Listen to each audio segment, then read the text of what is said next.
Here's a story that my son told about himself. It happened to him. I have a son, he lives in Miron, and he deals with, he's a sort of coaching, and he also is a marriage counselor. And usually he only takes like, weird, difficult cases, people come to him. So there was one couple that called him up. He was in Jerusalem. At that time, he had an office sort of in Jerusalem, and they called him up, and they said that they wanted to get divorced. They had tremendous problems, but they didn't really want to get divorced. But they just were so tremendously incompatible that there was no way that. So he talked to them for a while, and he realized that each one of them had such deep personality problems, the depression and paranoia and whatever it is from their past, that he said, listen, this is beyond me. You have to have someone who's got more experience, who's more professional. I don't want to just, give advice for nothing. And I just can't do it. I'm not able. So that's it. He said he can't do it. He said, I'm sorry, you'll find somebody else. Why should I, take your money for nothing? Why should I, waste our time for nothing? It's just beyond me. They said, okay. So my son went home. If it was from Jerusalem, he drove to Miron, which is up in the north. Up in the north. So he got up in the north and he went to pray in there's a place over there where Rabbi Shimon Bar Yochai is buried. That's the big thing in Miron. And he went there and prayed, and he just happened to be a book of the Rebbe's letters called Igros Kodesh on the table. And so it was like 3:30 in the morning, three. And so he opened up the book, and there was two letters. One letter said, uh, "A doctor is given the permission to help to heal people from God. He must not be afraid to use this power. And if you don't use this power of healing, then it could be that you're doing God a big disfavor.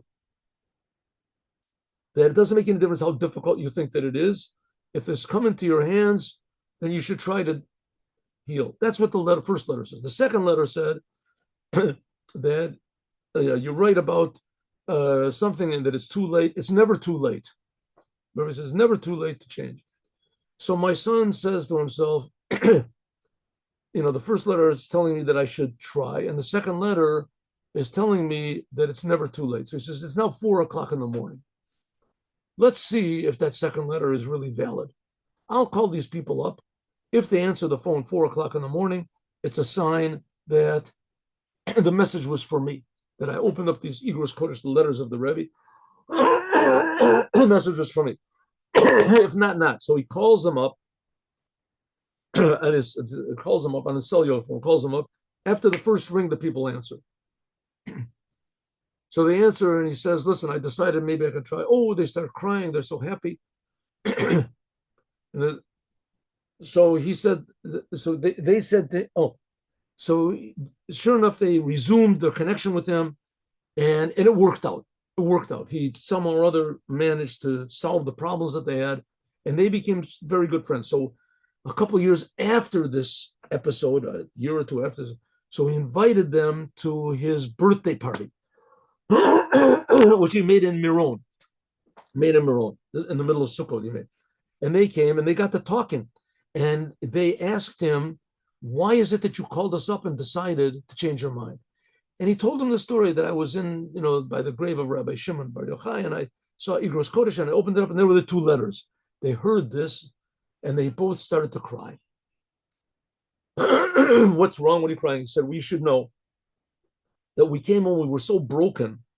We'd been to other people, other marriage counselors, and they all said, we can't fix you up. We can't, there's no cure for your situation. And we were so broken by this that we were crying. We stood in front of a picture of the Rebbe. They have a picture of the Rebbe in their house. and we prayed. And we said, Rebbe, if you can help, please help. Please, it's permissible to go to a doctor. You can go to people. You can go to the Rebbe. You ask him for help. Rebbe, please help. Make him change his mind. As soon as we did that, you called up. You called up.